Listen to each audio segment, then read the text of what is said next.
দেখো এটা হচ্ছে চালতার গুঁড়ো, আর এটা হচ্ছে এই যে কুলের গুঁড়ো। প্রথমে দিয়ে দেবো এই যে কুলের গুঁড়ো। এই ছড়িয়ে ছড়িয়ে হ্যাঁ হ্যাঁ ছড়িয়ে এক জায়গায় দেবেন।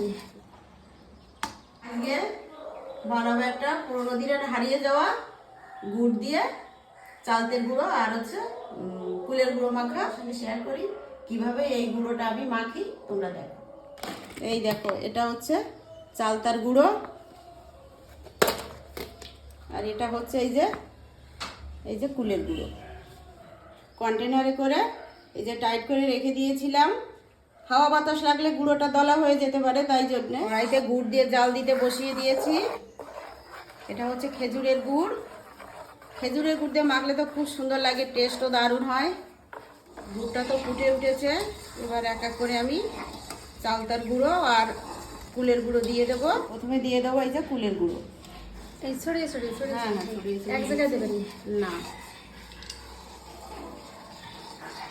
বন্ধুরা এই গুঁড়ো কিন্তু আগে আমরা ছোট সময় দেখেছি মা ঠাকুমারা কিন্তু ঢেকিতে এই গুঁড়োটা বানাতো, কিন্তু এখন তো আমাদের এখানে ঢেকি নেই, ওই জন্য আমরা হাঁড়িটা হামাম দিস্তায় গুঁড়ো করেছি। এবার দিয়ে দেবো এই যে চালতের গুঁড়ো। দারুণ গন্ধ বেরিয়েছে।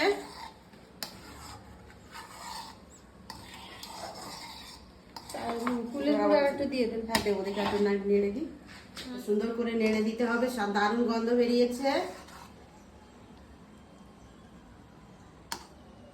এটা বেশ একটা ঘন থকথকে মতো এই মাখাটা হবে।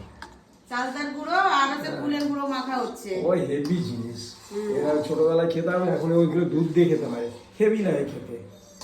দুধ দিয়ে একবার খেয়ে দেখো, দারুণ। হ্যাঁ দুধ দিয়ে খেতেও ভালো লাগে, নারকেল দিয়ে খেতেও খুব সুন্দর লাগে, খুব টেস্টি খাবার।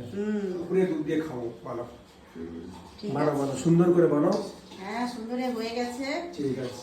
প্রায় শেষের পাতে। এবার 1 চিমটে লবণ দিয়ে নামিয়ে নেব। দিয়ে দেবো একটু লবণ।